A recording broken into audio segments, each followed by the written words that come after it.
Ek het so 'n bietjie teruggeskraal na my vlogs wat ek aan die begin van jare opgeneem het, want ek het myself verbeel dat ek al oor die onderwerp gepraat het waaroor ek vandag gaan praat.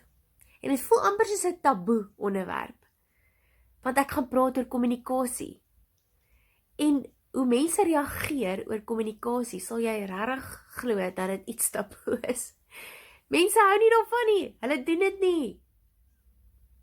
As ek kyk hoeveel egskeidings daar is, hoeveel gebroke verhoudings daar is, hoeveel seer daar in die lewe is, hoeveel maatskappye daar is wat geaffekteer word deur dit. Ag, die lys gaan aan. En dit is baie keer omdat mense nie kommunikeer nie, of omdat mense nie op 'n goeie manier kommunikeer nie.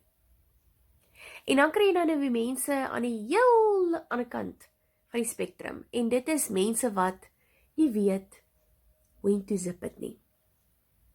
Nou, as ek nou moet sê in watter een van daai twee val ek, dan sal ek sê ek moet baie keer vir myself sê, jy weet, druk jou lippe styf teen mekaar dat daar nie 'n klankie kan uitkom nie. Want oor die algemeen kommunikeer ek baie maklik. En veral wanneer jy in 'n huwelik is, byvoorbeeld, waar jou eggenoot nie iemand is wat so maklik kommunikeer nie, dalk kommunikeer hy goed met jou, of dalk kommunikeer sy goed met jou, maar van julle af buitekant toe is daar nie baie nie. Dan kan dit nogal moeilik wees, en dan kan dit nogal konflik veroorsaak. Maar ek het so 'n hele rukkie terug, het ek deur 'n persoonlike situasie gegaan, waar iemand wat ek gesien het as 'n vriendin, waar ek net 'n boodskap gekry het, toe ek vir haar vra, wat gaan aan? Iets is nie lekker nie. En waar ek net 'n boodskap gekry het, wat eintlik maar net in kort gesê het, dat, weet jy wat, jy is net too much vir my, ek is baie persoonlik en baie privaat, en ek kan nie hierdie doen nie. So, ek dink ons moet glad nie vriende wees nie. En ek het nog gesit, en ek was so ontsteld, toe ek daai boodskap gelees het. Want ek kan onthou, die rede hoekom ek met haar regtig moeite gedoen het. En dit was omdat ek iets gesien en gehoor het, en ek het besef, ek wil regtig daar wees vir haar. En deurdat sy, want ek het nou die WhatsApps deurgegaan en gaan kyk, jy weet, was ek regtig so 'n pyn in die olie gewees.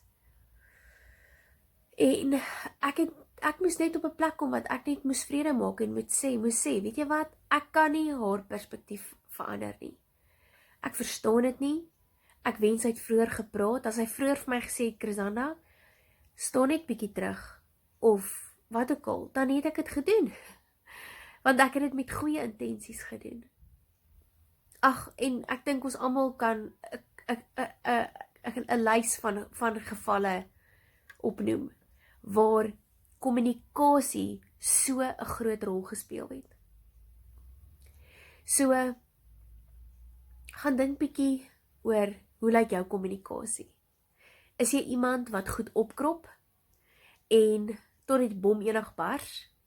Of is jy iemand wat baie keer net jou lippe teen mekaar moet druk, of dalk moet leer hoe om op 'n goeie, gesonde manier te kommunikeer? Maar kommunikasie is van kardinale belang.